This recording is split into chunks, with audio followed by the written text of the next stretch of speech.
Voilà. Eh bien, nous y voilà, cette vidéo qui est parmi les plus attendues, qui est peut-être même la plus attendue à l'heure actuelle sur la chaîne. Mon retour d'expérience sur ce Trifox X16 Speedster, sur ce vélo basé sur un cadre carbone chinois à pas cher pour lequel vous m'avez dit, fais gaffe, ce truc va te tuer, ce truc va exploser à la première bosse. Et pourtant, vous voyez, le vélo, il est là, hein, je lui ai déjà mis environ 1000 bornes dans la tronche. Pas toujours sur des belles routes toutes propres, hein, des fois avec des petits chemins, des petits trucs, voilà. J'ai fait des sorties jusqu'à 100 bornes avec, et le vélo n'est pas cassé. Moi je vais bien, je suis en un seul morceau, donc on pourrait dire que tout va bien, mais en fait non, il y a quand même des petites choses à dire, même pas mal de petites choses à dire. Donc installez-vous confortablement et je vous explique tout ça.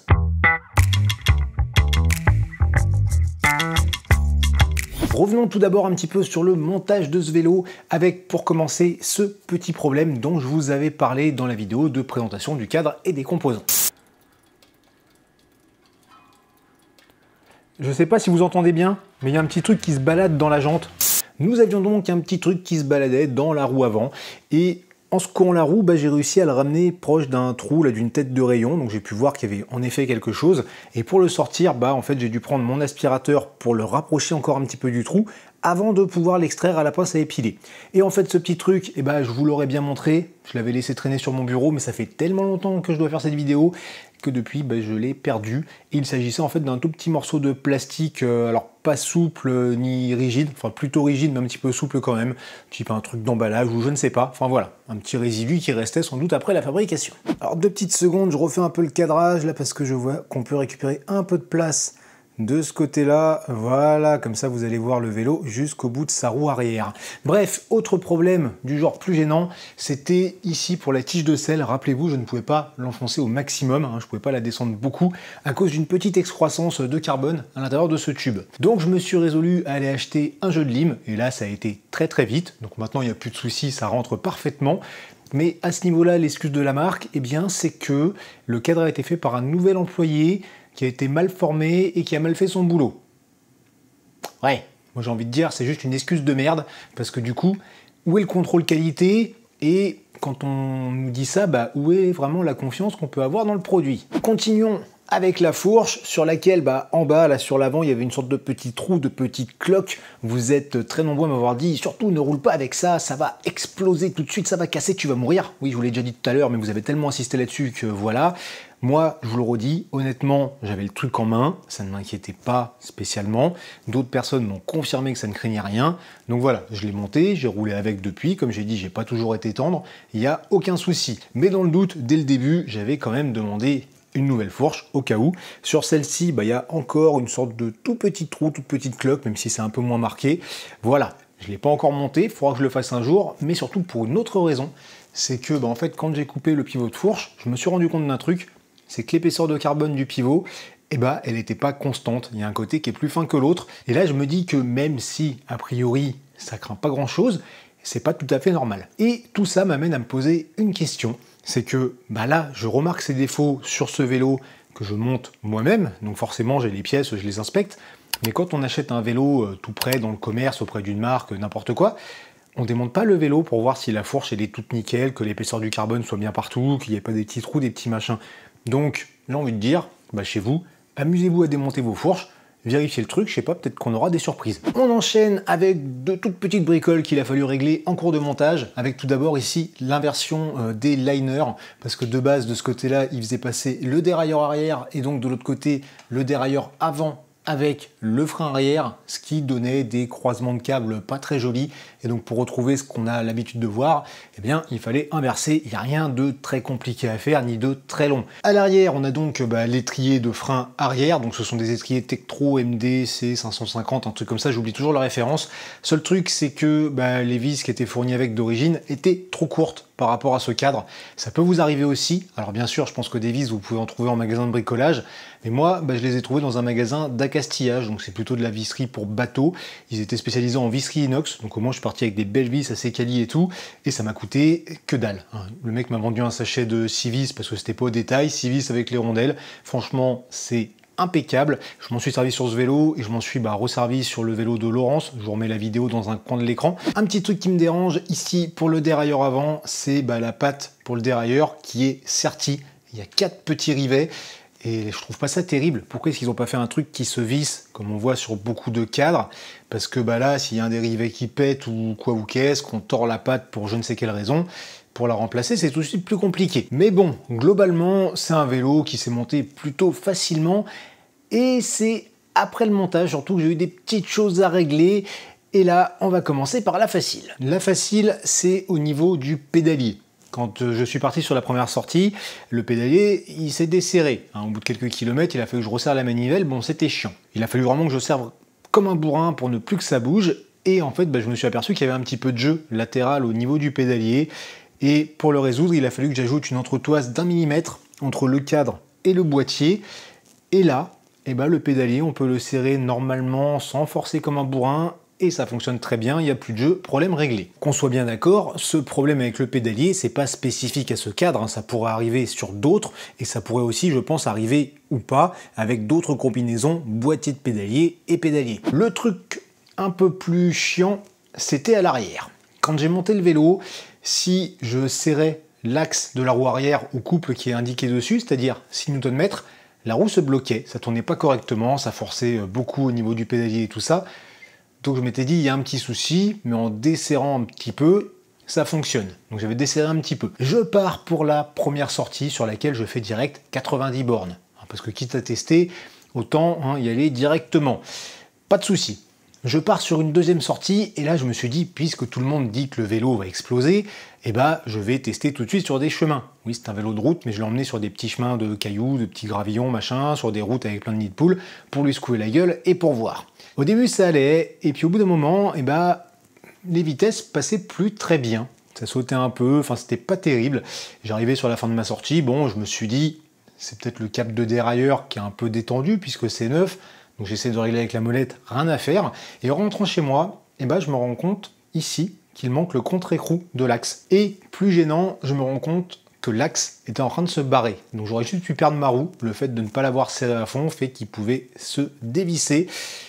Donc c'est un petit peu gênant. Je vous passe les détails parce que j'ai mis assez longtemps à trouver d'où venait le problème. En fait, c'est juste qu'il y avait trop de peinture à l'intérieur des haubans. Donc pour résoudre le problème, j'ai ressorti la lime, j'ai limé, et ça a pris du temps parce que je peux vous dire que leur peinture et leur vernis là, c'est hyper résistant, et ça pour le coup c'est une bonne chose. Une fois que j'ai fait ça, j'ai pu remonter, et là c'est nickel, je peux serrer correctement, ça ne bouge plus.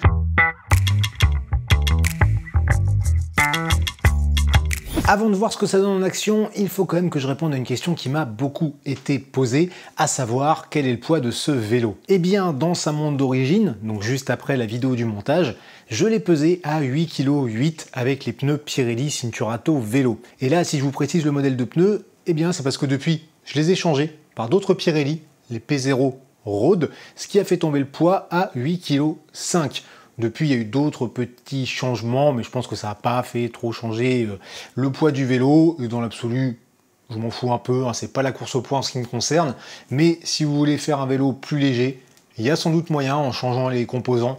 Maintenant, est-ce que c'est pertinent de faire vraiment un super vélo sur cette base-là? Là, chacun décide et fait ce qu'il veut de son pognon.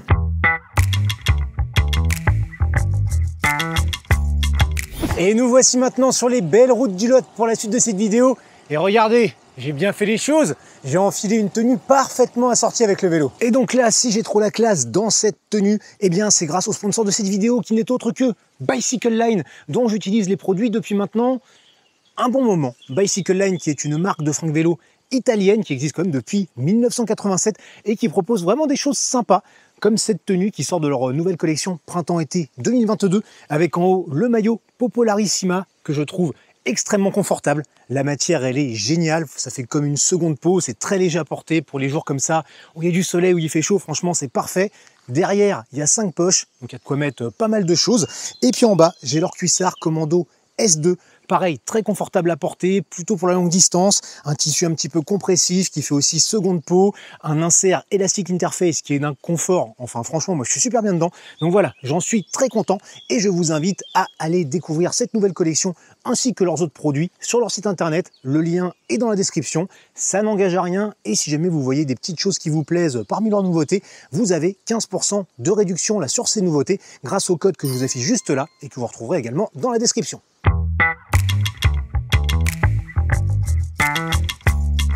Rentrons dans le vif du sujet, et déjà je pense qu'il y a une chose qu'on ne peut pas lui enlever à ce Trifox X16 Speedster, c'est que c'est un beau vélo. Enfin, vous me direz dans les commentaires ce que vous en pensez, mais honnêtement, moi je trouve qu'il a une bonne gueule. Là comme ça, en plus en noir et rouge, je le trouve vraiment très sympa, très joli, enfin j'aime bien. Je vous ai dit que j'avais fait des petites modifs, on commence ici avec la selle, j'avais une selle ISM, là j'ai mis une Ritchey Skyline WCS que j'ai récupérée en test, que je trouve vraiment sympa, vraiment confortable. Donc pour moi, je laisse ça, et j'en profite pour vous parler ici de son système d'accroche et de réglage, qui est pas foufou. C'est un peu galère déjà de mettre la selle dedans, et si vous souhaitez régler l'inclinaison, eh ben ça me paraît compliqué. À part réussir à mettre la selle bien à l'horizontale, j'ai pas réussi à faire grand chose, mais dans l'absolu c'est pas grave, ça m'a permis de me rendre compte que moi une selle bien horizontale c'est ce qu'il me fallait, mais bon, ça c'est pas top. Un autre truc pas top à ce niveau-là, ici, le petit cache pour le blocage de la tige de selle. Mais c'est de la merde, ce petit plastique souple là qui se balade dans tous les sens, qui tient pas en place. Je vois qu'en plus ça a gardé un peu d'humidité en dessous, là il y a un petit point de rouille. Enfin voilà, ça c'est à revoir. Ensuite, à l'avant, j'ai réduit la potence de 110 à 90 pour des questions de confort parce que j'étais pas bien. Maintenant j'ai beaucoup plus de plaisir à utiliser le vélo.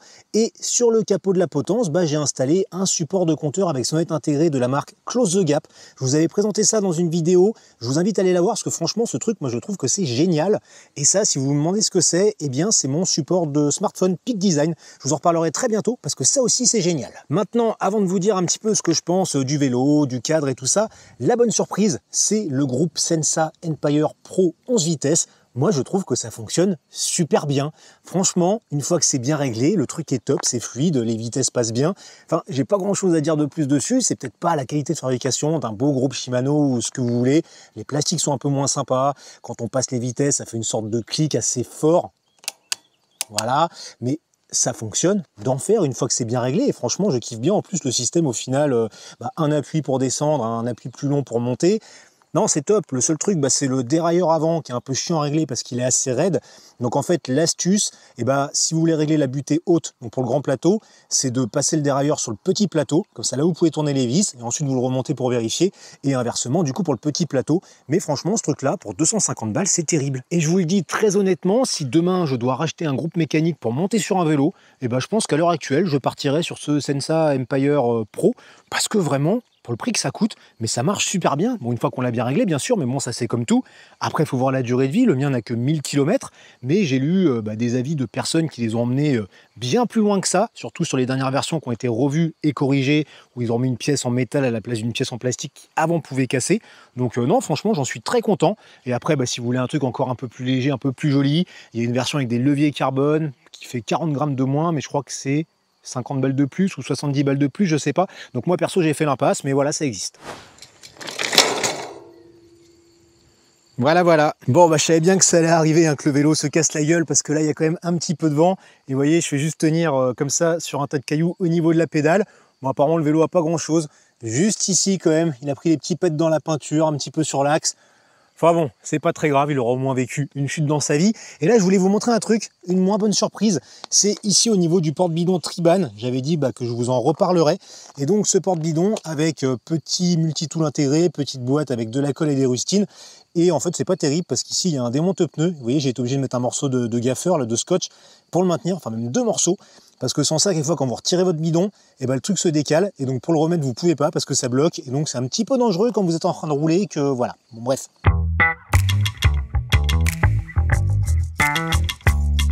Et maintenant, qu'est-ce que je peux vous dire sur ce cadre là, sur ce vélo en roulant, en action? Je peux vous dire qu'il roule, et qu'il roule même plutôt bien, je trouve. Il n'est pas inconfortable à utiliser, franchement, c'est pas désagréable.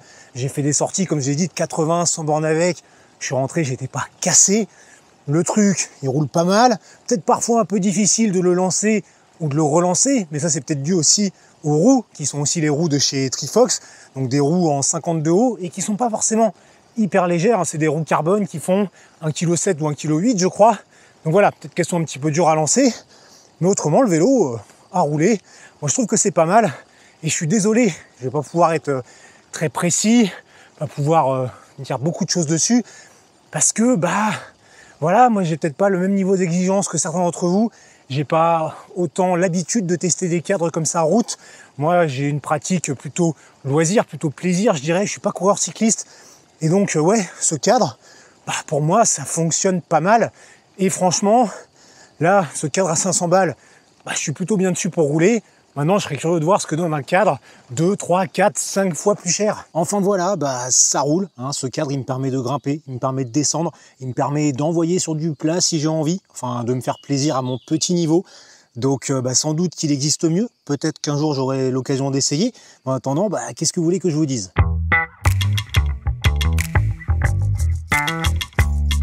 Pour terminer cette vidéo, nous reste à aborder un sujet, celui du pognon. Hein, vous m'avez déjà posé la question, vous allez me la reposer. Combien a coûté ce Trifox X16 Speedster dans cette configuration? Et la réponse est, à l'époque où je l'ai monté, un peu moins de 2000 €, dans les 1008, 1009. Voilà, vous pourrez la vérifier avec les liens des composants qui sont en description. Maintenant, est-ce que c'est un bon plan?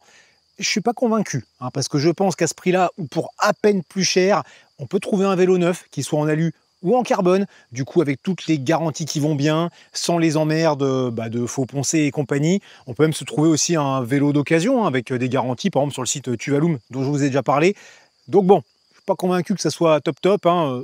En soi, ça fait pas un mauvais vélo, mais franchement, de devoir poncer du carbone et tout, on a l'impression qu'il n'y a pas de contrôle qualité.